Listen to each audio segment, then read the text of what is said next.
இப்போ நம்ம பார்க்க போகிறது டிஆர்பியோட தமிழ் எலிஜிபிலிட்டி டெஸ்ட்டுக்கான 10th ஸ்டாண்டர்ட்லேருந்து ஒரு செய்யுள் பகுதிக்கான 1 மார்க்ஸ் பார்க்க போகிறோம். பரிபாடல் கீரந்தையார்.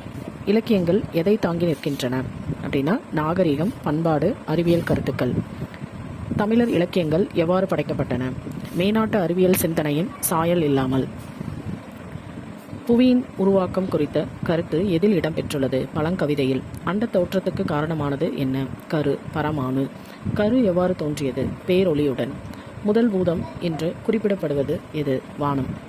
அணுக்களின் ஆற்றல் கிளர்ந்து என்ன நடந்தது? பருப்பொருள்கள் சிதறின. புவி முதலில் எப்படி தோன்றியது? நெருப்பு பந்தாக. பூமி குளிர காரணமானது எது? தொடர்ந்து பெய்த மழை. தொடர்ந்து பெய்த மழையால் என்ன ஏற்பட்டது? வெள்ளம். வெள்ளத்தால் பூமி எவ்வாறு ஆனது? மூழ்கியது. உயிர்கள் வாழ ஏற்ற சூழல் எப்போது தோன்றியது? வெள்ளத்திற்கு பின். உந்து வழி கிளர்ந்த ஊழி என்பது எதை குறிக்கிறது? காற்றின் ஆற்றல்.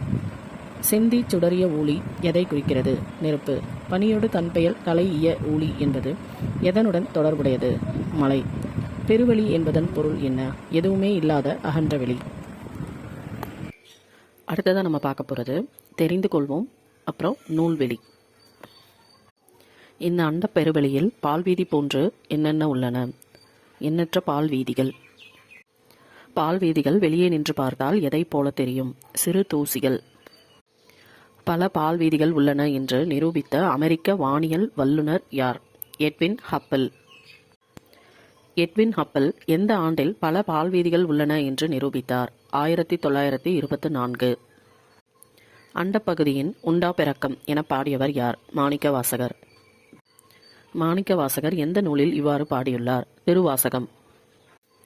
அண்டப்பகுதிகள் எது போன்ற வடிவில் உள்ளன? உருண்டை. இல்லத்துள் நுழையும் கதிரவனின் ஒளிக்கற்றையில் எதுபோல் அண்டங்கள் உள்ளன? தூசித்துகள். பரிபாடல் எத்தகைய நூல்களில் ஒன்றாகும்? எட்டுத்தொகை. பாடப்பகுதியில் உள்ள பாடலை எழுதியவர் யார்? கீரந்தையார்.